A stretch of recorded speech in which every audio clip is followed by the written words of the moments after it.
लघुचाप जनित लगान वर्षार बेहाल होईछि नुआपड़ा जिला कोमना टिकरापड़ा गाँवर सतनामी पड़ारे अनेक घरे पानी पशि जाइछि फल लोके नाही नथिबा असुविधार सम्मुखीन होइछन्ति। घरे लहड़ी भांगुछि वर्षा पानी। गाँवर अनेक लोकंक घरे आज रोषेई बंद रहिछि। घरे थिबा धान चाउल मध्य सबु भिजि जाइछि।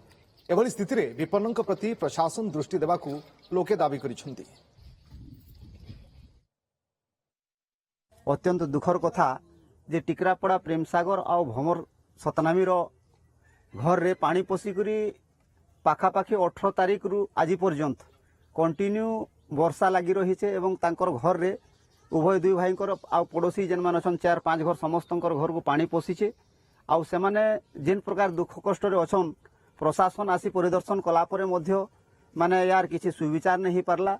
आउ पड़ोसी जेन तांकर पड़ोसी तांकर परिवार रिलेशन रो लोक से घर तैयारी करी सेने माटी पकई दिया है कलभट को पानी नहीं जबार गाँ सारार पानी आसुचे। मंदिर जगन्नाथ मंदिर ठानु आरंभ करी टिकरापड़ार जेते अच्छे पानी सेठाने जमा होचे।